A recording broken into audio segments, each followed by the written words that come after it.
Out of Mike, I think I saw that you had soft committed. I don't believe we've had a conversation yet. Same thing with you, Noreen. Where's everyone tuning in from?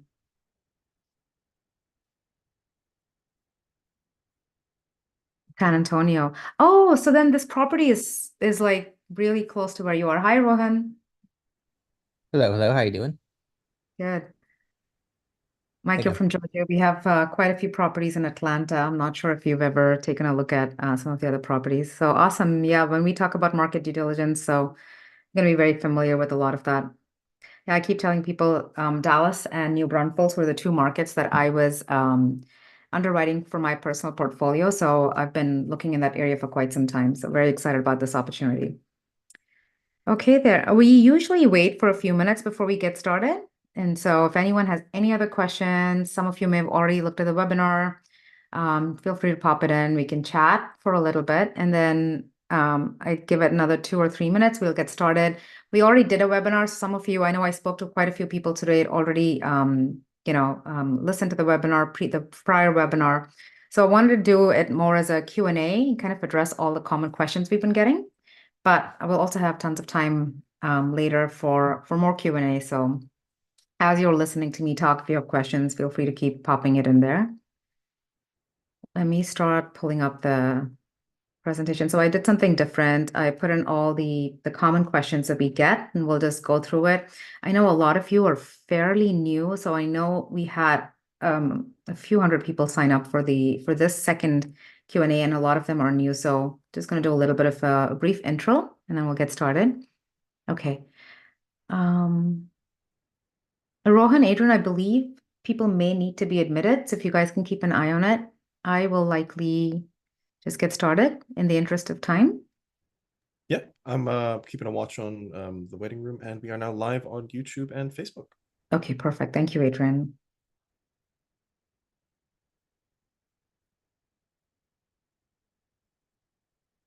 Okay, guys, so let's just get started. I'm sure people keep streaming in as we go. Just disclosures that we need to get out of the way. Everything we talk about are projections, so keep that in mind. The investment is illiquid for those of you who are new to syndications. Important to remember that. We'll be talking about tax considerations. It's always important that you can consult with your CPA and attorney and your IRA custodians before you make any decisions. So, keep that in the back of your mind. But again, like I said, I know a lot of people are new to the community, and our community keeps growing. So I'm going to take a minute to talk about myself. I'm Param. I'm a radiologist in Southern California. I've been talking to quite a few of you, so you probably know my story because you've listened to me speak before. You've been in the community, but my story is essentially W-2 earner for a decade out of training, and then realized that something had to shift. I really wanted financial freedom. I wanted autonomy. And while I was working full time and raising two young kids during the pandemic, I scaled my real estate portfolio across 7 states, and I became financially independent at 41. And I realized that there was a path to financial freedom that was much faster than the traditional retirement model, passionate about educating others. And so I built Generational Wealth MD, the original community, and then GW Capital for passive real estate investments. We now are over 15,000 members strong, the majority of whom are physicians and other high income earners. And GW Capital at this time we have over 1,500 doors and 250 million in assets under management, and we're scaling. And I ask myself this often, almost every day, why do we do what we do? And so our core mission at GW Capital is to help physicians and other high income earners really accelerate on the path to financial freedom, right? And mostly over here through passive real estate investing and using alternative assets. And the reason is because, and this is something that I learned a decade out of training, is because you need diversification into non-correlated assets.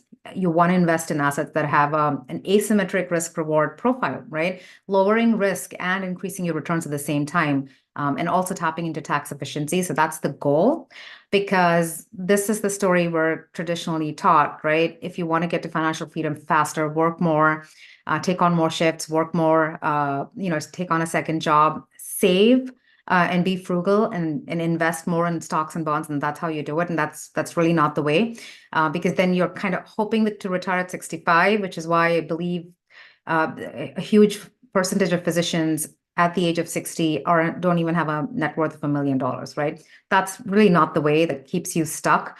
The way is to change your asset allocation, right? And this is what happens. The returns with the stock bond portfolio, on the one hand, if in this scenario, and this is a model I built, right? If I need $10,000 a month for financial freedom and I'm saving 2,000 every month, it's going to take me 26 years to do it with a stock bond portfolio, which is the traditional retirement model. You can do it in less than half the time if you're investing passively in real estate through syndications. And if you're active, and can do it much faster, right? That was my journey. And that's why we do this, because you need to find a way to make money while you sleep, right? And that's the whole point. And like I said, it's not for many of you. I've spoken to so many of you who are just getting started in real estate investing. And this may be your first investment. And you're thinking about this and you're observing the returns. But as I'm having conversations with you, for me, what I find super powerful and impactful is that this is just the first step for you to start shifting your asset allocation, right? Because this is where most of us are, right? A predominantly stock bond portfolio. And this is what an ultra high net worth individual's asset allocation looks like. About 50% of what they own is in private equity and real estate, right? Alternative assets. And they're doing that because of they want diversification into non-correlated assets. They want higher returns while lowering their risk profile, and they're tapping into tax efficiencies, right? And that's what I want for all of us, right, to get to that point. And this is just a step in the right direction. So GW Capital, we're constantly vetting and underwriting partners and deals. We're looking at different markets. We're looking also at our partners, and how well capitalized are they? We hold on to reserves. We're always looking to find conservative deals. And so it's not just looking at the deals, it's looking at multiple things. The goal, the end goal is to, and education is a big part of what we do, right? What your portfolio looks like will be very different from the portfolio of somebody else who's earlier in their career or later in their career, based on how much they earn, right? So real estate is essentially, your portfolio has to be very personalized, right? We want to get you into those risk-adjusted returns and get you the highest possible risk-adjusted returns. So we're looking at debt funds, we're looking at private equity. We're looking at preferred equity deals, deals with higher cash flow, which could be short-term rentals or mobile home parks, ATMs where you get higher depreciation and cash flow. So we're constantly looking at different asset classes. We hope in 2024, we're going to start adding on different asset classes where we want you to have diversification in your portfolio as far as markets are concerned, assets are concerned. So it's actually recession resilient, right? To give you that. And like I said, to bring those conservative deals to you. So that's essentially the mission of GW Capital. For those of you who are new, if you go into the slide deck, you will be able to see our portfolio. You can also go to gwcapital.com and take a look at our current portfolio. And this is this a big part of my why at this point is the GW gives our charitable mission.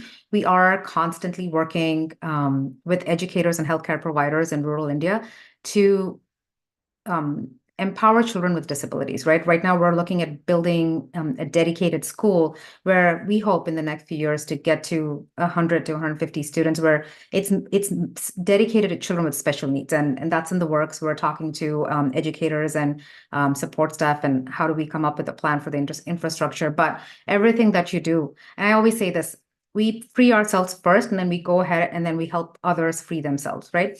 And so for me, I was able to start doing this after I got to the point of financial freedom. But for all of you, impact investing, I think especially, many of your physicians, that's something we're passionate about. So as you are investing, remember that you are supporting our charitable mission, and I want you to take pride in it. Like I said, education is a big part of what we do. So for those of you, I'm going to go next into this specific deal, but for those of you who really want a checklist, a due diligence checklist, and really want to understand how to build your buy box for investing passively in real estate, go on to generationalwealthmd.com/guide. Go there, take a look at the guide, download it. It's a quick read, I would say 90 minutes of focused reading, and I go deep dive into all the metrics. So if you're listening to this and you feel like some of the terms you don't understand, this in itself is an educational experience. That's a great resource. So tap into it. Okay. So let's talk about this deal specifically. We're going to do it in like a Q&A fashion. I've incorporated questions. I've had conversations with many of you over the last few weeks. So I'm going to talk about the most frequently asked questions, but all of you out there, as you're listening, if you have more questions, keep dropping that into the chat box comments, and I'll try to get to all of them towards the end. Okay. So like I said, what I love about this deal is because this is the first deal where we were actually able to negotiate higher returns for our investors. And so a big question is, okay, what are my returns looking like for GW investors, right? And so typically you have Class A returns, which is more for a cash flow, and then you have Class B and preferred returns, which is more for velocity of growth, where your goal is to grow your capital. And you need to have about $500,000 to $1 million invested to get those preferential reserve class returns. In this deal, we're able to do that for everyone who's a GW capital investor, even if you bring a $50,000 check to the table, right? So I think that's super powerful. It's the first time we're able to do it. And so we don't have Class B. Everyone gets preferred reserve class returns, which means your preferred returns go from 7 to 8%. And on the back end, usually with syndications, profit share is 70-30, 70% going to the passive investors. That bumps up to 80%. So 80-20, it shifts to an 80-20 split, right? So that's the power of investing as a community. And I'm super excited about that. This slide actually shows you what that looks like, and you can find this on the slide deck. A Class A investor gets steady cash flow. They get paid out first, right? So it's lower risk, but it's also lower return. It's very heavy on cash flow up front. Now, we don't have Class B, but a reserve class investor, as a reserve class investor, you're getting that preferential, you're getting that boost on the back end because you're getting that 80-20 split, right? And you also get the 8% preferred return, which means that your boost on the back end is higher. So just remember, when you're investing with us in this deal, all of you who are investing for velocity of growth, you get preferred returns.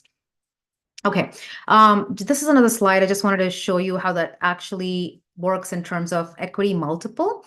So again, we don't necessarily have Class B. All of you get reserve class returns. So your preferred equity goes up from 7 to 8%. And the equity multiple, what does that mean? What happens to your capital over the whole period, which in this case is 5 years, right? So your equity multiple goes up from a 1.9 to a 2. So you're getting more velocity of growth over there. And if you're in Class A, remember, you're only getting 10% every year, and that hits your bank account every month, guys. The returns from this deal hits your bank account every month, and it's a 1.5x. So over the course of 5 years, you're getting 10% every year. That's a 50% return, right? That's how to look at these numbers. Your cash on cash return. Now, remember, for a lot of us right now, we're holding on to cash in our savings accounts. And when you're in the deal, even if you're in reserve class and you're not getting a 10% return, you're getting on average about a 5 to 6% return hitting your bank account every month. And that's from cash flow. So you have that. And then you also get the pop on the back end because you get that profit split, right? And so again, yeah, this is the difference in average annualized return, which I think is a good metric if you're trying to compare your returns from real estate to the stock market, right? As opposed to IRR, but that's what those numbers look like. If anyone has more questions, we can always take a look at this on the back end, and I can deep dive into this. Okay, so let's talk about the deal specifically, right? What is it about this deal that we're excited about? Now, two things. Remember, every time you look at a deal, you have to look at the market demographics, right? What is it about the market? Because again, location is super important. And then we're looking at the deal individually. Now, this is a newer deal. It's a 2012 build, right? So it's a Class A asset. If you look at the pictures, the amenities are top notch, right? It attracts a better tenant base. There's going to be lower delinquency. There's going to be fewer unexpected expenses. So Class A assets, newer assets typically have higher cash flow and they're lower risk, right? So that's an advantage to this asset. Now, market-wise, it's between Austin and San Antonio. It's less than an hour from Austin. And with the growth that's happening in Austin, and we'll talk about this later, Tesla has a new factory they're building like 15 minutes from the property in Kyle, Texas. So there's growth happening, right? Tremendous growth. It's in that hyper corridor. A hyper-growth corridor, and growth in 2023 alone. So we're talking about both population growth and job growth, right? So population growth was close to 33% in 2023 alone. So this is why I was looking at this market for my personal portfolio. I've been underwriting for the last few years, but transaction volumes have been really low, but it's because of the growth that's happening over here. And because of that growth, it also facilitates rent growth, right? Because of that demand supply mismatch. Now, it has the highest occupancy. That's something you look at, right? When you own housing, multifamily, you want to make sure occupancy is, is favorable. So it has the highest occupancy in the Austin, San Antonio MSA. Lots of tourism. This is hill country, and I know a lot of people who run short-term rentals over here. So huge economic impact from tourism in the location, and just because of where we are in the market and because of our ability to negotiate, we are purchasing this at a Sorry, discount. I'm on a call. Oh, Adrian, would you be able to mute them, please? Thank you. It's being purchased at a discount. We're getting it for 148,000 per unit, as opposed to if you were to build this brand new, it would be $250,000 a unit. So that's a huge discount. And this property was appraised recently and valued at, and I think that may be the next slide, valued at about 1.5 million above what we're purchasing it for. So we have built-in equity right off the gate, right? Okay, so just showing you what population numbers look like. This is what the projections are for population growth over the next few years, right, in the United States. And you'll see the Austin MSA is seeing huge growth. And why do we care about this? You want to be in an area where there's a lot of job growth happening and a lot of population growth happening. And Texas, Florida, states like the red states, they are typically landlord and business friendly, which is why growth happens over there. And then it's also climate, right? So the Sun Belt per se is seeing huge growth, and you'll see that Texas is leading the growth over there, right? So again, these are all demographics that we take a look at just to make sure that when we purchase something, we know that we can actually execute our business plan, right? So it gives us confidence in the plan. Like I mentioned, the appraisal value at this time by the lender is already above what we're purchasing it for. And we know that we're in a market cycle where we're at the bottom of the cycle. March 2022, this asset likely would have sold for 20 to 30% higher than what it is right now. And so we're already going in with a lot of built-in equity. Like I said, newer asset. So especially for those of you beginning to invest, or those of you with looking for something that's lower risk, right? These are the kind of properties that are lower risk. They already are, they have tons of amenities. This is a clubhouse, really high ceilings. This is the outdoor kitchen. So tons of a resort style pool, tons of amenities. This is the kind of place people want to live, and it's going to be a great caller tenant base, right? Which is also good for us because you don't have to worry as much about delinquent tenants and bad debt and having to deal with all of that. So already the asset has granite countertops, full-size washer dryer, stainless steel appliances. When we do the light value add plan, that's going to be at the end of year 2. What we will do is go in and, change some of the flooring is still carpet, so that'll get changed, paint, and then some smart tech in there, and that's about it. And that should give us a pop. And we know that because we know what the rent comps are. We will be able to execute that. We're not going to do that for the first year just because the asset is newer, and we also want to be in that part of the market cycle where we're seeing rents go up. That being said, last quarter was the first time in a long time that rents have gone up nationally. So we're trending in the right direction. So we'll just give it some time and start executing that light value add plan. Okay. So again, rent comps, these are the things that we look at, right? This is the data we take a look at to see if we're going to be able to go in and execute our business plan. These are the rents at this property currently. When we try to execute the business plan, there's something called loss to lease, right? So it means our rents currently at market rents, and they aren't. We're still about 5% below market rents, which means that's low-hanging fruit. We go in there, and as we raise rents when people renew, or when we're getting new tenants in there, we're able to catch up, increase the income of the property, and thereby increase the property value, right? So that's low-hanging fruit. The rent comps just show us that we will be able to do that just because of where rents are at other properties, right? Something else, and this may be a little too granular for some of you. Just stay with me. We'll get through this, and then we'll get to more Q&A, which is probably going to be more relevant. But this is what we look at, right? And if you go over that due diligence guide that I gave you, you'll see these things being mentioned. This is how you know that the business plan will actually work and helps you understand the risk profile of the deal per se, right? So we talked about job growth, we talked about population growth, we talked about, gray collar and white collar tenants being in that area. Average household income is something we look at because most people can allocate about a third of their income to rent, and we want to make sure that based on how much we want to bump up rents, this is a number we want to see a higher average household income. In a 5 mile radius, the average household income is about $83,000. That's actually pretty high when you look at the multifamily space, and so all of that is favorable, right? So all of that de-risks the deal per se. We talked about employment. We talked about job growth. So we'll skip this slide. Again, this is just to show you all of the drivers, the employers in the area that add to the demand in the area. Again, it's between San Antonio and Austin. Both of them have a large number of employers, and they're huge economic drivers. Apple, Tesla that has a gigafactory, and then, like I mentioned, there's another one that's going to be really, really close to this asset. So a lot of economic drivers in the area.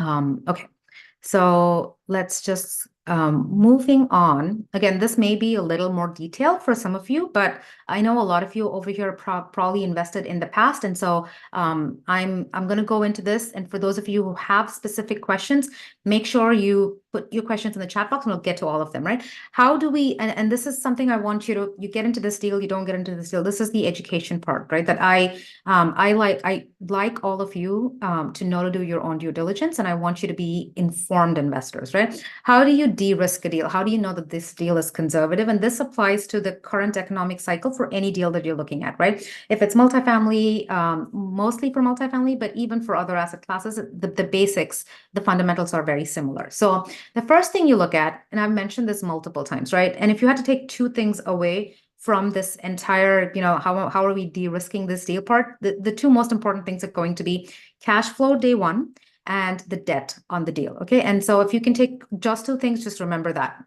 for any future vetting that you're going to be doing in the next 12 to 18 months. Right now, in the current economic environment, what you need to look at is the debt that the property has, right? Because a big part of the risk comes from the debt. And so for this particular asset, we have agency debt, which is safer debt to have for 5 years, and it's fixed. There's no variable rate debt on here. So although we expect interest rates to start dropping and multifamily prices to go up, even if rates were to start going up for any reason, we're good because we have fixed debt for the next 5 years, right? The next thing you want to look at is leverage. What is the loan to value? And so it's like when you purchase let's assume you're purchasing an investment property or a primary residence, and you're putting 25% down, your LTV, your loan to value, is 75%, right? And so the smaller that number is, that means that you have more equity in the deal and it's safer. So for this particular deal, it's 66% loan to value. Again, that's a safe zone to be in. You likely don't want to be somewhere between 80 to 90%, which we do see sometimes, but that's just more, there's more leverage, right? And you have less of a buffer. So that's the first thing, right? Take a look at the debt. What does debt look like? The second thing I would always say is take a look at cash flow year one. Why is cash flow year one important? And when we talk about cash flow year one, remember that when we're talking about DSCR or debt service coverage ratio, it's essentially the same thing. And so take a look at year one cash flow, and the numbers that you will see in the slide deck are I wouldn't say they're the most stress tested numbers, but we do a lot of intense stress testing on the back end also. And we want to make sure that the property has cash flow despite all of that, right? So if income were to stay like it did in the last 12 months, and we had expenses typically go up once you acquire the asset, and we had new expenses, is the property still going to cash flow, right? And so that's really important because that is the buffer that allows you to hold on to a property if we enter a worse economic cycle. And in real estate, the ability to hold on to an asset and exit at the right time, that's going to be critical, right? And so do you have that buffer? That's important to remember. Now, if you remember what we talked about in terms of Class B and reserve class investors, so we're not going to talk about B, it's only reserve class. You can expect anywhere from 4 to 6% from cash flow hitting your bank account every month in the first few years, right? And that may seem like it's not a lot, but in the current economic environment with interest rates the way they are, that's a very high number. So seeing that, and we've been underwriting multiple deals, probably close to 60 to 70 deals in the last few months. And seeing that high cash flow is going to be critical. And that gives us confidence in the deal because it has a buffer, right? So that's one thing. Now, let me just talk about DSCR while we're at it. What does DSCR mean? It means your net operating income, which is your income minus your expenses, right? Your net operating income, and the expenses doesn't include your mortgage. How much is that relative to your mortgage payment, right? And so if it's 1.6, that just means that you have about your net operating income is 60% higher than your mortgage payment, right? So that's net operating income divided by your annual mortgage payment. And so the higher that number is, that's better because it indicates that buffer, that cash flow buffer that you have, which is what you want to see. And very hard, banks require your DSCR number to be about 1.25 and above. And most deals that we look at are kind of hovering in that 1.5, 1.3 range. This particular deal, it's 1.6 to 1.7. And so that's a very, very healthy number, right? And so those are the two things. If you can take away just two things, it's going to be what does debt look like and what is cash flow looking like in year one. So we're not looking, I would even say look at cash flow day one, right? What that is more relevant because when you go into year 2 and 3, there are projections involved.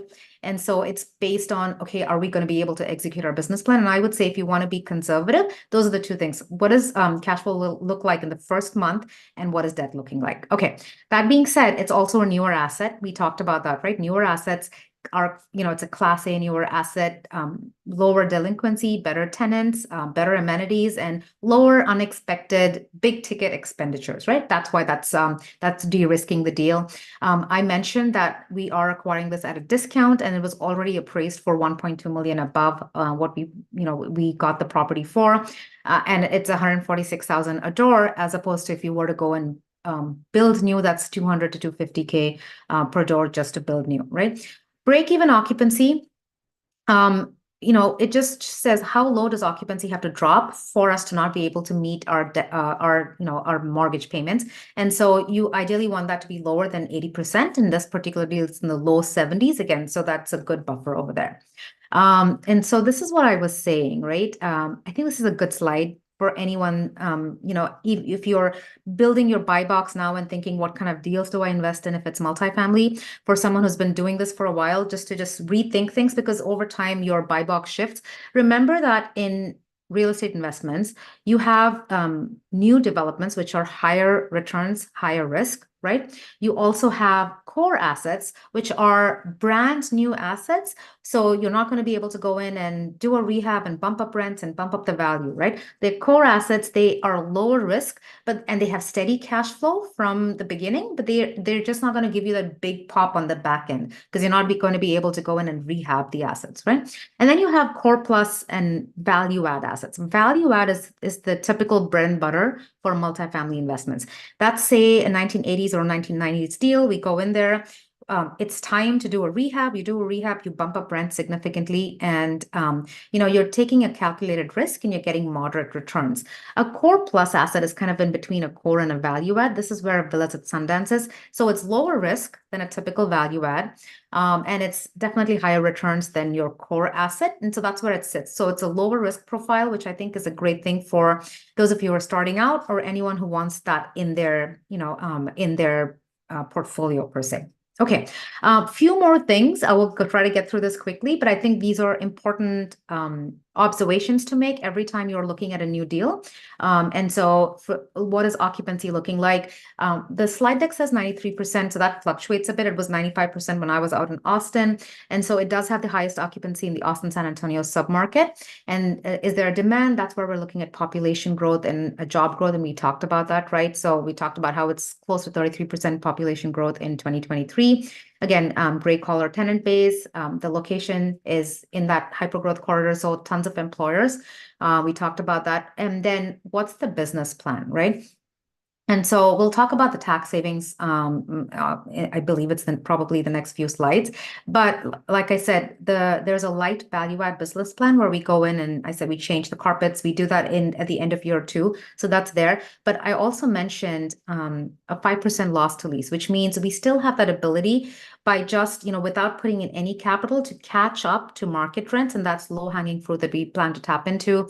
And then we know the median household income is over 80,000, which is a good place to be, which means we can, if you wanted, if your rents are going to be $2,000 a month, three times that is $6,000 a month, right? So you want median household income to be over $72,000. Now, we are not going to hit our projections aren't for a $2,000 average rent in this area, but you can see how we still have a buffer because of that. The median household income is $83,000, so significantly higher. So that's a good place to be. And then lastly, and we're going to talk about this quickly, exit cap spread, right? What is that? You'll see an entry cap, you'll see an exit cap spread. What that means is when we're underwriting deals and we want to identify, what are the two big things that affect our ability to raise the price. One is going to be our business plan, right? When we go in, how are we going to be able to raise rents? That's where organic rent growth happens when you're in a market where there's tons of growth happening. That's where you do the value add plan. That's where you have loss to lease, all of that, right? The second part of that is going to be what are market conditions looking like, right? And that's where cap rate comes into play. Cap rate is an indication of where people, of market sentiment, right? And so, a lot of the deals we've been underwriting are underwriting it such that they expect the market to be in a more favorable place when we exit the deal in a few years. This particular deal, the exit cap spread is close to zero, which means that the underwriting, this projected returns that you see, is based on the market being about the same in terms of where we are in the market cycle 5 years from now. Now, we know that we're at the bottom of the market cycle, so that's a very conservative assumption, which for those of you who are who look at these numbers, you'll realize that it is, especially in the current market, in the current economic environment.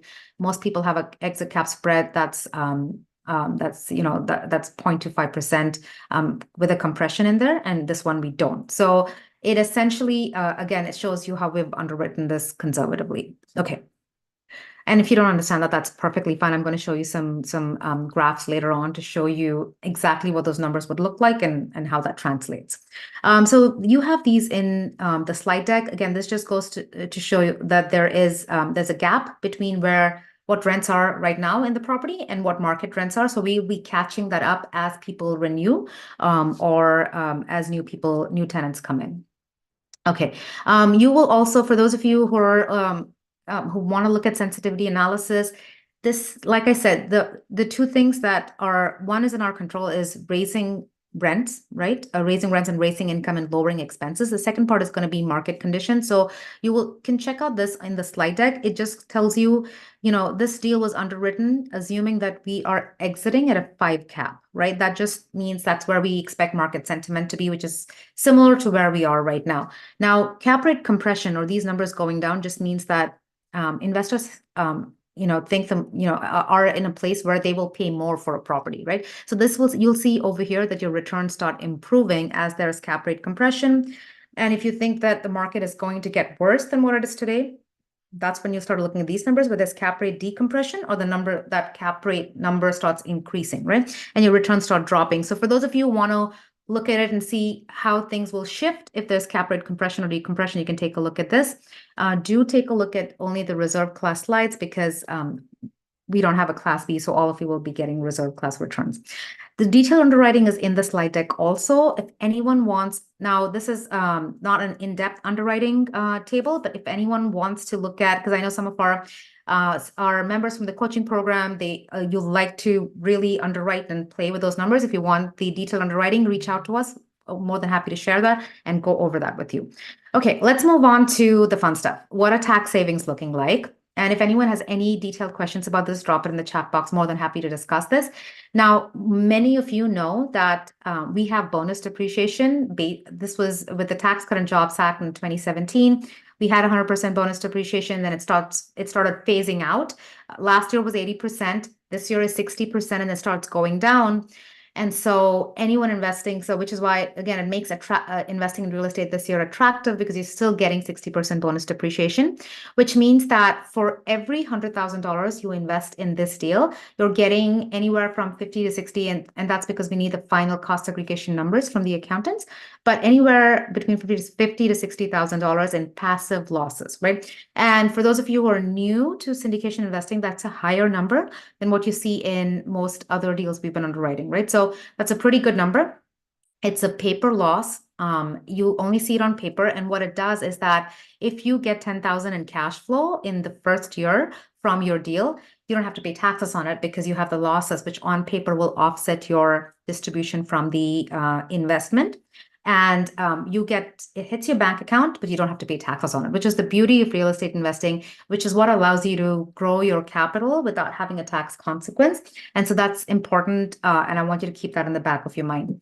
Now, some of you may have passive income from, say, surgical centers, endoscopy centers that you own, or from short-term rentals that you own that are passive, or even from a long-term rental that you don't have a mortgage on. I actually did a podcast episode on this last week. If you do, then you can use these losses year one against all of that passive income, and you're sheltering your income from taxes. So your ROI is not necessarily what the 18 to 22%. You have a significantly higher ROI, right? So the tax part is not included in the projected returns. So that's without the tax part. So remember, you can tap into 60% bonus depreciation this year. So this is where it starts becoming powerful.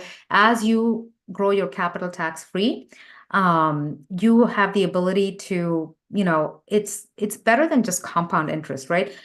If you hold on to that capital 5 years from now, you're doubling it, right? And so there's so much velocity of growth that happens with it.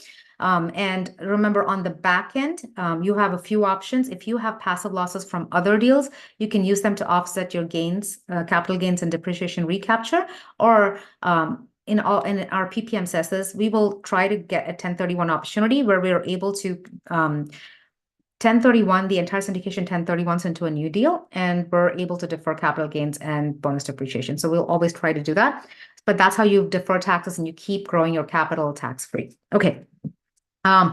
This I think is more it's about the psychology of investing, right? And like I said, March 2022 is when we were at the top of the cycle. And although that was the point of maximum risk, that is when market sentiment was great. Investing, it was more people were investing than staying on the sidelines, right? Because everyone felt like they felt like they were missing out, and everyone was investing. Now we're at the bottom of the market cycle, right? And when I say market cycle, remember that this is for cap rates and for vacancy and for rent growth. This is not necessarily for multifamily prices, right? So I'll show you a graph on that soon, but it's for cap rate. So it does affect prices in some ways. So prices are 15 to 30% lower than they were at the peak of the market. But this is also the time of maximum opportunity. And that's what I want you to remember, right? So although we're seeing distress for assets that were acquired in 21 and 2022 right now, this is the point of maximum opportunity. So the next 12 to 18 months would be a good time to invest in real estate. And I want you to see these graphs to understand this, right? So this is what happens to rent. This is national data for, for multifamily in the United States, right? So it's not region specific. Rents kind of plateau when you're in periods of recession. They can go down a little bit, but they don't really drop. At most, even during 07 and 08, they dropped by 5% and 4% in 2 years, and then they went straight back up, right? That's what happens to rent. Now, multifamily pricing, home prices, that can drop, right? That can drop significantly. So if you notice between 2022 March and now, we have dropped significantly. But again, if you look at longer term data, this is what happens to multifamily home pricing. When you look at short term data, this can be scary, right? But remember, we're here, we intend to go up, which is why this is if you're thinking about timing, which I don't think anyone should, but if you're thinking about timing the market, this would be a good time to get in. But if you look at historical data, this is what I want you to take away from here, right? Is that home prices and rents are both inflation controlled. So although there can be ups and downs,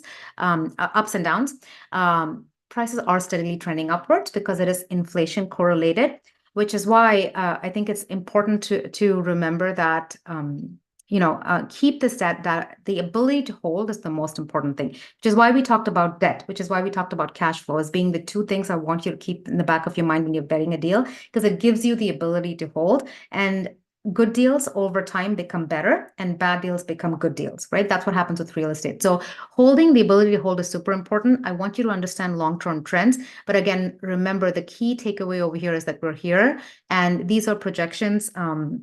In terms of where we expect the market to be in the next few years. And that's because as interest rates drop, multifamily pricing starts going back up because people have the ability to purchase for higher values. Okay.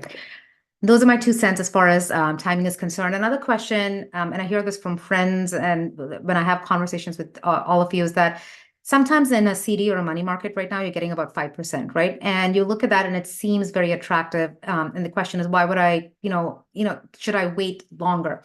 Now, the thing with that is that money market savings accounts, all of those things are tax disadvantaged. So although you don't see it being deducted from your money market account or your CD, on the back end, you're paying taxes annually on it. And that's taxed at your marginal tax bracket, which for me is about 50%, right?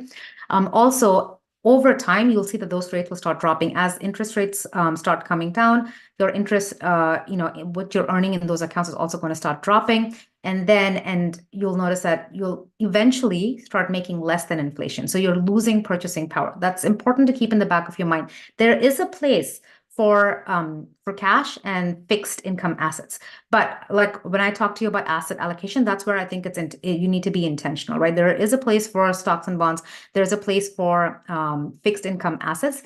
But if you look at that asset allocation chart, for most of us, 30 to 50% of our assets need to be in real estate and alternative assets for us to have an asset allocation that really propels us towards financial freedom, right? So takeaway, like Warren Buffett says, be fearful when others are greedy and be greedy when others are fearful.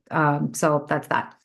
What is the expected hold term? And so we always underwrite for 5 years. Now, that being said, with this particular deal, because it's a newer asset, probably end of year 3, end of year 4, we'll definitely start looking at the market to see if it's in a place where we can exit and give investors returns to be projected. If we can, we will attempt to do it, but we always underwrite for a 5-year hold just to make sure everyone's expectations are set. What is the minimum investment is something else that I get. It's 50,000. And if you want, you can split that into Class A and Class B. Reach out to us if you have any interest in Class A, because we're kind of we're fully funded, but we may be able to allocate a few more Class A, make a few more Class A allocations. So just reach out to us. And reserve class is 90% subscribed. So if you are interested, go ahead and submit your soft commit as soon as possible so that you can lock your spot in. Can I use IRA funds? A lot of our investors use IRA funds to invest in real estate. If you have an IRA custodian, great. If you don't, reach out to us. We will connect you to an IRA custodian. Who work with us closely, and we can take it from there. If you are investing through an IRA, it's really important that you soft commit and start the process soon, because it can take a while for the funds to hit our bank account. So that's important to remember. This is something that most of you ask me, and if you don't, I ask you this, because I think when you're building your buy box, you're not just looking at, okay, what markets, value add or core, you're also thinking, do I invest in Class A or reserve class? And the simplest way to think about it is that Class A gives you consistent cash flow. You're investing for cash flow. And it's more for people who are what I call safety seekers. So they're lower risk, they have a lower risk aptitude, or they're closer to retirement. They need to live off the cash flow. They're thinking about cutting down in the next year or so, and they have a single income. So anyone like that who needs cash flow, for them, that makes sense. Class A gets bonus depreciation also. Reserve class is for those who are looking for velocity of growth, right? So if you're someone who's younger, who's earlier in your career, you have 2 incomes, you have no intention of cutting down in the next 5 years, most often reserve class is what makes sense for you, right? Because you're looking to grow your capital rapidly. Entrepreneur is someone who's looking at higher risk, higher return opportunistic deals. That's not the profile of this deal, so we're going to skip that. And again, like I said, if you go into the slide deck, you'll see what returns look like for Class A versus reserve class over the hold period, and that can also likely give you an idea of what to expect.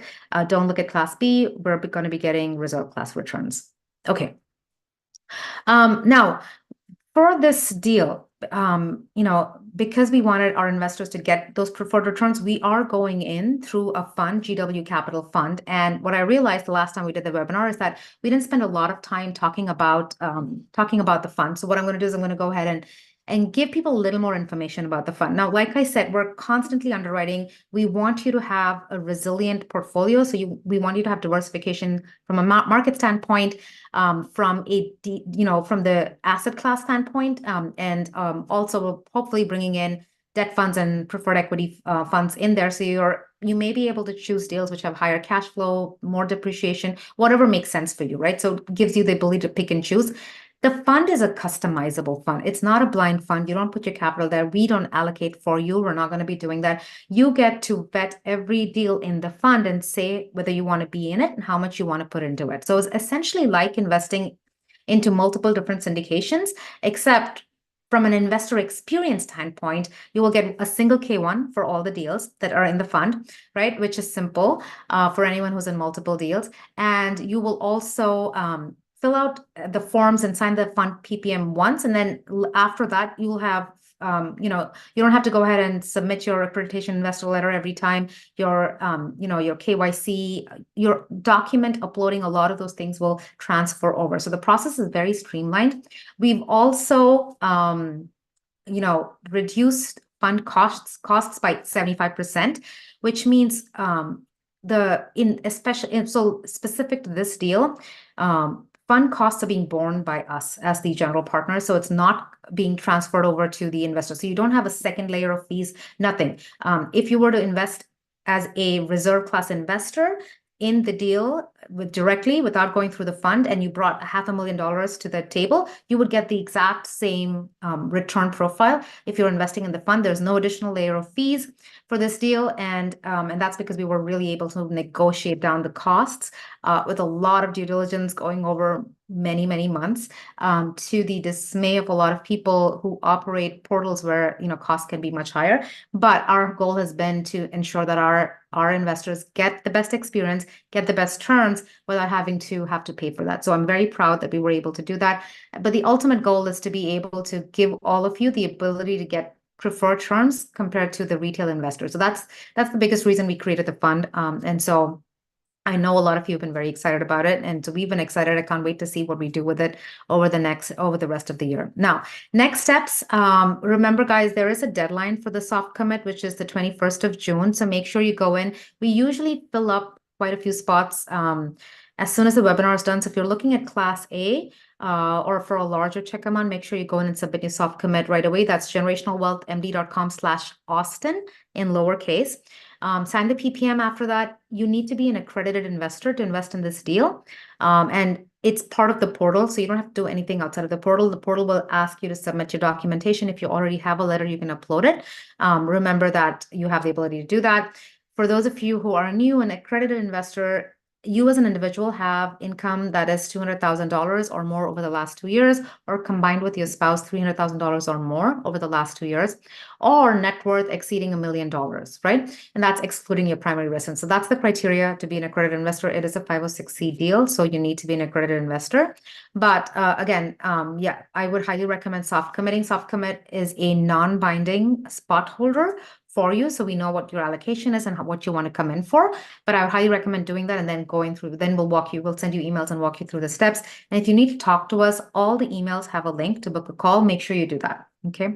Okay, guys. I'm going to get to Q&A now, and if anyone wants to talk, just raise your hand. We can do that.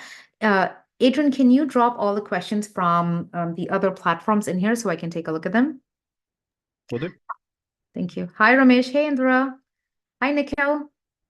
Vijeta. A lot of you are already in the deal. So guys, again, if there are more specific deals, even if you're already signed up, just drop them in the chat box, and I will take care of it. Yeah. Kevin, your question is about the management team at Sundance.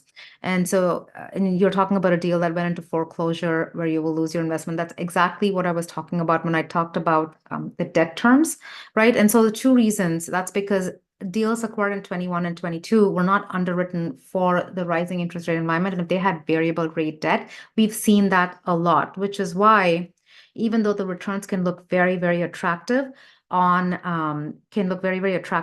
some of the deals that have bridge financing, we've been very, very cautious about looking at the business plan for that particular deal. But also, if you remember from my slides, looking at how well capitalized the sponsors are to look to see if even sponsors who are amazing, who are vertically integrated, have their own property management and construction management teams, and they run a very tight ship, who are using bridge financing, if they have other assets that were acquired in 21 and 22, where they're having trouble with that variable rate debt, we're at this time we're not partnering with them because we want our partners to be well capitalized. We're holding adequate reserves, and so yes, we are seeing that a lot, and even some sophisticated sponsors are getting caught up in it, which is why, like I said, if you're trying to vet a deal in the next 12 to 18 months, I would just say take a look at two very important things. And the first one's going to be debt, right? And so the management team over here, we have property management company. The general partners are 4 physicians,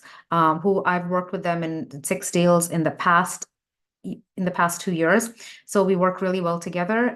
It's all physician general partners, and we have an asset manager with 30 years of experience, overseeing multifamily, and we have a property management team that we trust in place.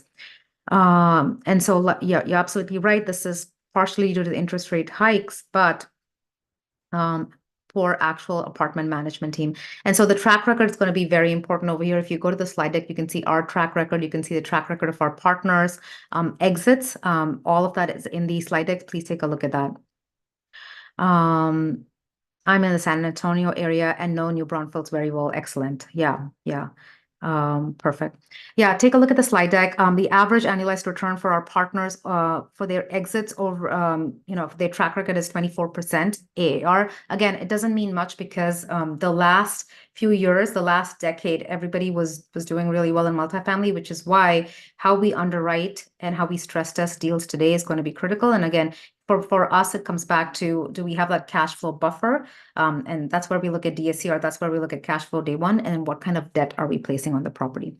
But great questions, very relevant points. Gautami, hi. Okay, so our income is primarily through W-2 income. Can I use the tax savings if I invest in the syndication? Yeah, Gautami, that's a great question. You cannot use the tax savings against your W-2 income. You can use the tax savings against any passive income. That could be income from this deal. It could be income from other syndications that you may be in if you don't have huge losses that you can use to offset it. It can be income from a short-term rental that is, or a midterm rental that is passive, or a long-term rental that you don't have a mortgage on. Because if you have a mortgage on it, typically for people like that, depreciation is already offsetting your cash flow from that long-term rental. But for long-term rentals that you paid all cash for also throw out a lot of cash flow, which gets taxed. And so for all of those things, so if you have, so say you are making $10,000 in distributions in year one, and you have these depreciation losses, the losses can be used to offset that income, so you don't have to pay taxes on it. That's how it would work. If you have any more questions, just feel free to, hey, Ola, I see your hands raised. I'll get you in a second. Let me just take a few more questions. But yeah, if you need me to deep dive, we can do that because we have a small group, and just raise your hand and we can talk more. Okay, perfect. Kevin, awesome. Yeah, and like I said, the slide deck has more in-depth information about track record, so go take a look at it. And just book a call if you want to go into the detailed underwriting further. I can walk you through it, and I can also send you the detailed underwriting.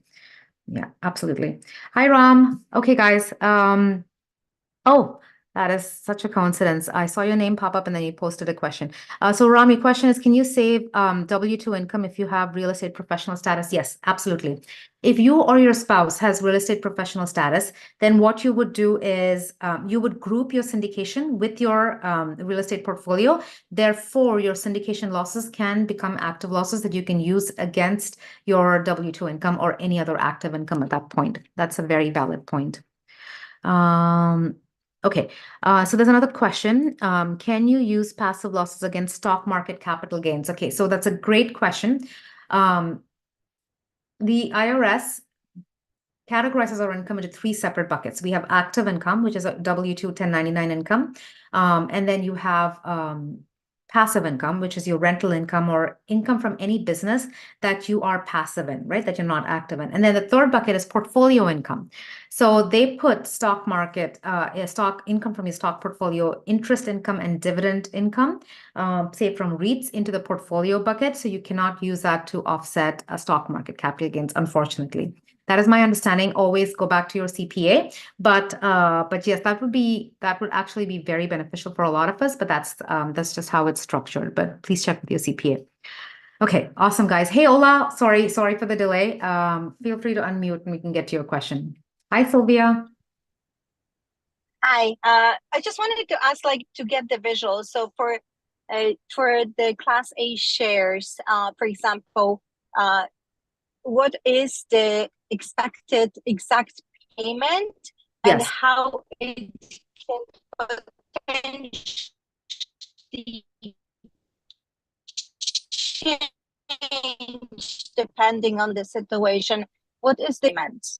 Perfect. So let's look at this quickly, Ola. So can you see my screen? I hope everyone can see my screen. I'm I'm driving and I'm on the winding road in the okay. Do not look at your screen then.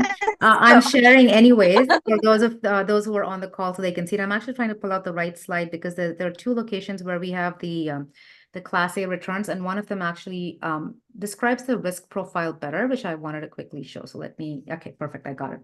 So with Class A, what happens is that Class A gets paid out.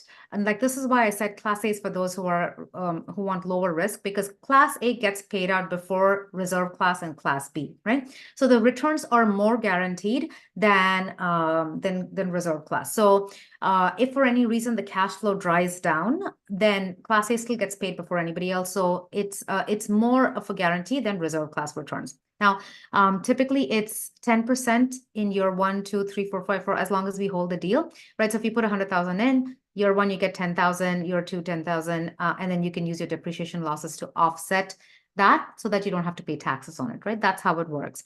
And so I'm just going to show everyone else who can see it what the capital stack is. And so the lenders always get paid first, the mortgage payment, then Class A gets paid. And this is actually Reserve Class and Class B are side by side. So they get paid next, and there's no preferential payment in terms of who gets paid out first. Reserve Class just has a higher preferred return, which is 8%. So that's important to remember. Hey, Nikhil, Ola, did that answer your question? So still, so if someone puts 100,000, if they get 10,000 a year for 5 years, then it doesn't make sense. Yeah, so then you get 150K at the end of the deal, right? Because when we sell the deal, you get your you've gotten 10,000 for every year that you were in the deal, so 50,000 in cash flow, and then you get your original investment back. So you are now at what we call a 1.5x, which means you've taken your money and it's 1.5 times what it was before. So that's how it works. Does that make sense? Yeah, so I'm just gonna repeat. So you get 10% every year, and then when the deal is closed, you getting your money back, the ones that you initially invested, correct? Correct, exactly. So so it is low risk that someone will not get the 10,000 a year, but there is a possibility they may not get the whole 100,000 back. So that's worst case scenario, right? Worst case scenario, if we are losing money on the deal, then that is possible. So that's where you're thinking about what is the risk profile of the entire deal. That's why we de-risk the deal. That's why we say, okay, are we looking at Class A versus Class C? And so, in worst case, that would be worst case scenario where you lose investor capital, right? But that's when you start looking at, okay, so am I doing my due diligence on the deal per se? Does the market look good? Are the numbers looking good? And that's where all the due diligence comes in. But Class A gets paid out before Class B and C. So that's why it's for people who want lower risk and cash flow today and who are less concerned about velocity of growth. Because if you were in Reserve Class, then you're getting about 5 to 6% on average during the hold period, but you're getting that big pop on the back end, which gets you, if you put in 100,000 over the course of 5 years, you're doubling your money. You're not doing that with Class A, but you're getting more cash flow and you're getting paid out before Reserve Class. But is there any specific percentage that it's promised at the end of the deal, or it also depends what the property is sold for? It depends on, well, the Class A is not affected by property No, sale, I know, right? I know, but for the reserve, For the reserve, like yes. you get, yeah, so you get 5,000-6,000 every year, and at the end, is it still the certain percentage that it's assumed before, or part of it depends on the price that the property went for? So part of it depends on the price. So there are two things, right? So that's where you'd look at the sensitivity analysis table, and you don't have to look at it, but I'm just showing it to everyone. So one part of it is going to be your preferred return, right? That's where the preferred return kicks in. So suppose you got on average, say, 6% in cash flow during the whole period, and you didn't hit your 8%. So the first thing that happens when the property is sold is that you're made whole. So you are given your money, you're given return so that you're made whole for every year that you were in the deal. So you hit an 8% preferred return. The next thing that is returned is going to be your return of investor capital, right? Everybody gets the original capital they put in. Whatever is left is then considered profit, and that gets split 80-20 for reserve class instead of 70-30. So 80% of that profit then goes back to the investor again. And so then the question is, how much are we selling the property for? That's when you look at the sensitivity analysis table, which is where, and if this is in the slide deck, so you can take a look at it, that's where you look to see, okay, if cap rates are different, what would we be able to sell the property for? And so that's where you go in and do your own due diligence and see what number you're comfortable with. Like I said, for this particular deal, we picked a cap rate which matches where we are in the current market cycle. So market sentiment, if it stays exactly the same 5 years from now, if it doesn't go up, if property values don't go up because of interest rates coming down, the numbers that we have right now in the projections are based on that cap rate. So you can go take a look at the sensitivity analysis table and say, if we're able to sell it for less, what does that do to my returns? You can actually see the IRR and the average annualized return and equity multiple and see how it varies if we aren't able to sell it for where we anticipate to sell it. And one more question, is there any chance that if at 5 years, it doesn't look like good price can be achieved, is there any chance of postponement of selling the property? As you said, it's possible to sell it earlier. Is it possible to sell it later? Absolutely. That's a great question, right? So suppose worst case scenario, interest rates are going up higher, much higher, and we have fixed rate debt for 5 years. So for 5 years, we're not going to, if we're not going to get the returns that we anticipate, we aren't going to sell it. We're going to hold it. But at the end of 5 years, the question then becomes, is this the right time to sell in the market cycle? If not, we will do a refinance and put new debt on the property. Now, again, that's where buying a newer asset with higher cash flow makes sense, because even if we don't sell the asset, over time, rents start going up because of inflation, right? That's where, again, market demographics make sense. So because of the way job growth is happening in this area, rents will go up organically and also inflation related, right? So on average, about 3%. So as your rents are going up, what typically happens with real estate is that your cash flow is increasing. So we will then, worst case scenario, if it's not the time to sell, even after 5 years, we'll go and refinance, put new debt on the property, and we will keep returning the cash flow to investors. That'll be hitting your bank account till we think it's the right time to sell. So that is the backup plan in the event that 5 years from now, it's still a bad market. Nobody wants to, we're not going to get returns. Then we will continue to hold, put new debt on it, and then keep distributing the cash flow. But also remember that because of inflation, because of rents being inflation hedged, right? Because of that, rents will go up and cash flow typically increases over the whole period for real estate. Okay. And since you mentioned bankruptcy before, like in case of bankruptcy, is there any money going back to the kind of shareholders, or it's like whatever they got as return, this is what counts and there is nothing else? I'm not understanding bankruptcy. Okay. Let's say worst case, is it worst case if we lose all the capital in the deal? Because bankruptcy is more for institutions, right? So, I think it would be more, are we able to hold on to the deal to tide over bad times? And if we aren't, are we forced to sell when we aren't able to recoup investor capital, right? That's the worst case scenario. Okay. So there is no bankruptcy. Okay. not necessarily for these kind of not for these entities that hold real estate. So it's more yeah, that more for businesses, but this would be more, are we in a position to hold on to the deal to get to a point where, you know, so we don't have to sell at an inopportune time is the biggest risk to real estate, basically. Okay. Yeah, Okay. and that's where the Thank you debt so much. cash flow comes in. Absolutely. Great questions. It was very helpful. Yes, good. Because it it's gives the picture. It gives the picture. Thank you. yes, and it's not just for this deal per se, it's like for how do we think about this overall. So I'm hoping it was helpful for other people. Okay, hi Nikhil. I can see your hand raised. Hi, Param. Hi, everyone. Good question, Zola. I think educational for everyone. So I have a few questions, just generally, regarding this deal. It's a little different because you're mentioning a fund. Now, Yes. is this fund going to be SEC registered, or is it? Exemption. We're going to do a 506c exemption, Nikhil. Mhm. And this particular deal also is a 506c. So it's very similar to a syndication. So it's a 506c exemption for the fund and for the deal, which means we have accredited investors in the deal. And so we don't have to be registered. And like I said, the most important thing about the fund, which, you know, just to give clarity, is that it's a customizable fund, which means that it's very similar to investing in individual syndications. You will be picking and choosing which deal you want to go into. We won't be picking the deals for you. And so it's not a blind fund. It's not a, you know, a closed fund where we'll close it after 2 deals and it's just going to be those 2 things and we get to make those choices.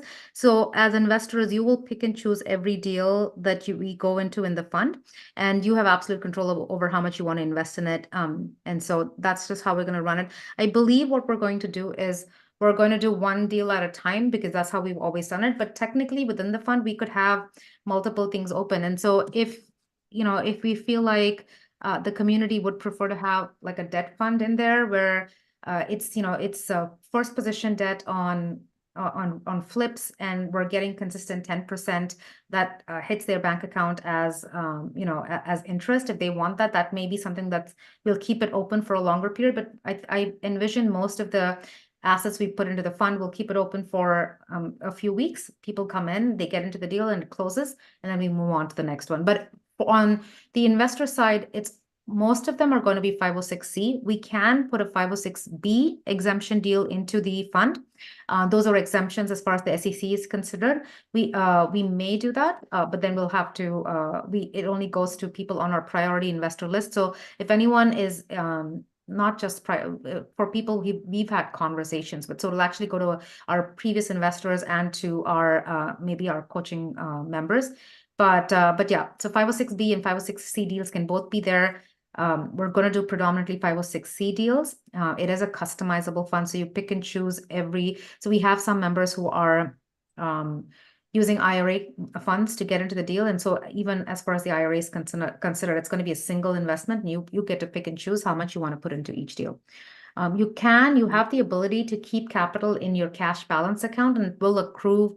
Right now, it's about a 5%, right? So the whatever you would get in a CD, you can accrue that. You can keep capital in there, or you can just bring capital when you're investing in a deal and allocate it to that specific deal. You have options, but in most other ways, it's very similar to investing in multiple syndications. Okay. So if you invest, say, in this project through the fund, Mhm. does each investor still sign the same agreement with the subscription agreement, or is it done like you do a master agreement? Very And good. then That's something I didn't mention. So initially, when you get into the fund, you sign the fund PPM, right? Which is for the fund. And then after that, every deal you get into, you have a deal disclosure, which talks about your returns on the deal. If there are any fund fees, like this particular one, there are no fund fees. So you'll see that on there. You will sign that, and you'll have access to the PPM for the entire syndication. So you can review that also. So you'll have a whole set of documents, but your signing process is going to be the original PPM for the fund.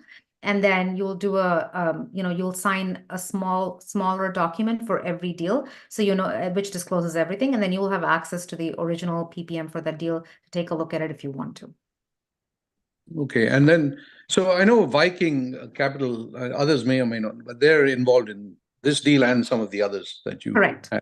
This is the So first what- one in the fund, though. Everything else we did not use the fund. So this is the first one in the fund. First one is for fund. So is there two things? One is there a written agreement? Have they agreed to this preferential rate for GW investors? Yeah, yeah. I mean, is it all written down, or is it just like the word of mouth? No, so it has to be written, right? Fortunately. So I am a general partner in the deal. So we have the general partner agreement. Like I mentioned, there are 4 physicians who are GPs, so that's a separate thing. That's how we meet our requirements for the fund also, because we have to have control over real estate. This is a 3C, 5C fund, which means it's not something that we can just passively invest in. I need to have activity and influence on all of the deals, right? So we have that agreement in place. And then because we are taking a single check of millions of dollars into the deal, on the back end for the syndication, it will be the exact same thing as a reserve investor taking the capital in, right? So if you look at the PPM for the villas at Sundance, you will notice that the terms are in there. Anyone who brings a check size, I believe Class C was 500K, reserve class is 500K. Anyone who brings a single check of 500K gets reserve class returns. We get that because we're taking multiple millions of dollars in, right? So it's essentially for us, it's the PPM, whatever it says for reserve class returns, that's what we're getting. But because it's a 3C, 5C fund, GW Capital needs to have activity, and the fund manager needs to have activity and influence and the ability to make day-to-day decisions and have control over the deal, which we do because I am a general partner in the deal. So 2 separate things, but it comes together through the fund. And Okay, that's so Viking's not involved in the fund. no, the The fund is independent. a GW Capital fund. Right? Okay. Yes. So coming back to the fund, so I mean, God forbid anything happens to you, Yes. but it seems, are there other people in GW Capital who have, like, if you're not able to do something, that yeah, they then great take question. over? Great question. We do have a succession plan. And the other thing is that it is set up where everything goes into the syndication LLC, and we have other general partners in there. So we have a succession plan for the fund. The syndication has multiple general partners with the succession plan over there also. So on both ends, we're covered. That's a very valid question, Nikhil.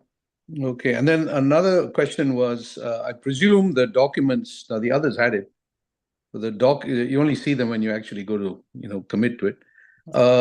There's something about not using any of the property or funds in the account as collateral for other investments by the general partners. Correct. The funds, as soon as we're done with this deal, everything for this fund just goes into the main syndication. So we don't even hold on to them. No, I mean the syndication partners. They can't use the property or the funds in the syndication account for Sundance as collateral for anything else, right? Yeah, technically that would be illegal. I'm not sure I've heard of I have heard of some people fraudulently doing that in the last few years. But again, technically that is illegal. So that would be engaging in illegal behavior. The LLC is separate. Villas at Sundance has a separate LLC, and it has, and legally there should be no commingling whatsoever, and it should not be used as a collateral. So yes, that would be illegal activity. And yes, that we would not be doing that. Okay. No, I do remember having heard of one sponsor at least who has done that in the last few years, and that is criminal. That is illegal. So yeah, you're absolutely right about that. We would not do that under any circumstance at the fund level or in the syndication level. But the capital doesn't really stay in the fund level for very long. As soon as we close on the deal, it's fun. It goes into the syndication LLC per se. Yeah. Now, how are the payments made then? If like the monthly or quarterly payments, do they go back to the fund and then the fund sends it out? Or yes, it has to go back to the fund, because it's the reason we're getting the preferred economics is because we're going in as a single check. So everything comes back to the fund. The fund will issue K1s at the end of the year, which means if you are in this deal and then we're in another deal where we have ATMs or car washes or mobile home parks, you can technically get a single K1 for all of that. So that's issued on the fund level for every deal that you pick and choose to be in within the fund at the end of the year. So that comes from the fund. Distributions also are made at the fund level, and we're using cash flow portal. So it's pretty much automated, but that'll happen on the fund level also. And what else? Reporting will also come from the fund. Okay. Now, just I think just to clarify for people, I think the tax concession that they give, you mentioned 60%. Yes. But that's really on 100,000, you get 60,000. It's really based on the building value, not you don't get anything for the land, right? Absolutely. So the So it'll land be is, less. So what percentage is allocated to land in this deal as so opposed it is to? Texas. So I'm assuming it's probably less than 20% allocated to. So California, about 25%, and then multifamily, you still get more allocation for the building. I would say between 15 to 20% is what is allocated to just knowing the location. Now, the final cost segregation report will come from our from the cost segregators once we get close to tax time. But we have an estimate and a pretty accurate estimate where we anticipate it to be 50 to 60K. And again, it's not that's yeah, and again, so it's factoring in two things, right? As you said, Nikhil, part of it is the building basis, right? So how much of the building basis are we able to depreciate? And then it's 60% of the depreciable basis that we can take because we're in a year where we can use only 60%. And then that is what gives you that 50 to 60K number. So it's not a direct, like you understand this, so, but this just for everybody else on here, putting in 100K in a year where you have 60% bonus depreciation doesn't mean that you automatically get 60K for any deal you go into. Like Nikhil said, that depends upon the depreciable basis of the building and how many partners we're allocating the depreciation to. And general partners don't get depreciation. And that's not how we structure our deals. And then factoring in the 60% bonus depreciation to get that number, which is why just having underwritten a lot of deals, that's a pretty high number for most multifamily deals we've looked at recently. Okay, so thanks. Just one last question, I think. Sure. So do any of the sponsors, the general partners, have any other buildings in this area? They're running anything else in the New Braunfels area? Not in the New Braunfels area, Nikhil. This would be our So first acquisition in the New Braunfels. I've been Yeah, looking so at how are you smaller going to multifamily, not really the scale. monitor the management there? We Because have, the other investment like Atlanta, those folks live there. yes, So yes. they're kind of hands-on. How are you gonna have boots on the ground here occasionally, or what's the plan? The property management team, and then our asset manager is going to be very heavily involved with the running of this. And so we have access to, and we hop on asset management calls also. And so they'll be part of that. And then our asset manager will be visiting the property frequently, at least till stabilization happens. And then we have the property management team on the ground. Okay, great. Thank you. Thanks a lot. Absolutely, Nikhil. Yep. Okay, I'm just making sure I didn't miss any other questions on here. So Gabriella, your question is, if one uses a self-directed IRA, can one obtain bonus depreciation? So that's with the IRAs, because it is tax deferred, you're not really benefiting from bonus depreciation as such, Gabriella. I would have a conversation with your custodian to see how that plays in as you have multiple investments. But my understanding is that it doesn't benefit you the same way it would if you were investing outside of an IRA. So we have a question about it's anonymous. I'm just going to keep it anonymous. Should I pay down my mortgage on my home prior to investing in syndications? And I think the answer to that, and I think I've even done some podcast episodes on this, is how you think about leverage, right? And so you typically, as long as it's, your home is probably a 30-year fixed loan, and hopefully the interest rate is probably under 4%. That's something you want to hold on to. You don't want to pay that down because that loan itself is an asset right now, especially if it's under 3%. Even if it's higher, fixed interest rate even if it's 5%, most people are better off. And then again, it depends on your individual situation. Most people are better off keeping that leverage and using the capital to invest. So you're growing your capital. In the long run, you will do much better in terms of net worth and increasing your cash flow when you do that. So again, if you want to talk about it, you can book a call, we can talk more, but without knowing your individual situation, that's what I believe that would be the right answer. Okay, I have another anonymous question, and sometimes I think the system just pops it up as such, but I'm just going to assume that's the way it is. how different is the syndication from a REIT? That is a great question.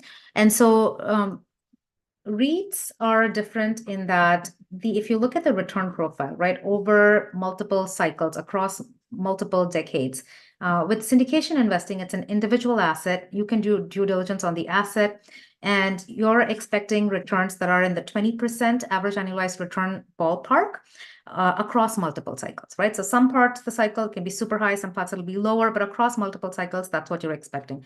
Syndications are also individual asset, higher returns, and tax efficient, right? Because you get bonus depreciation. REITs are not. REITs on average returns are approximately 10%.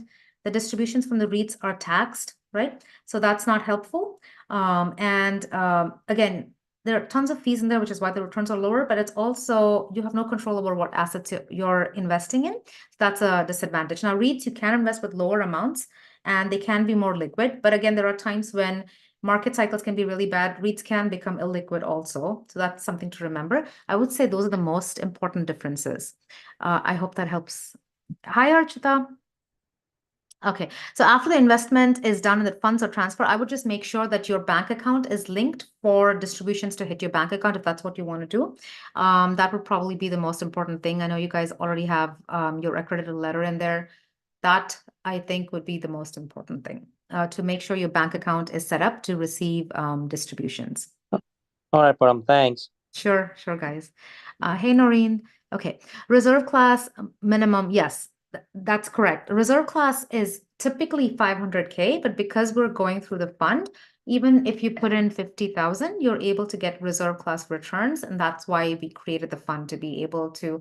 The goal has always been to see how can we improve investor returns and experience, and it's a step in that direction. So we're hoping that over time we're in a position to negotiate even better terms. So we'll always try to focus on that.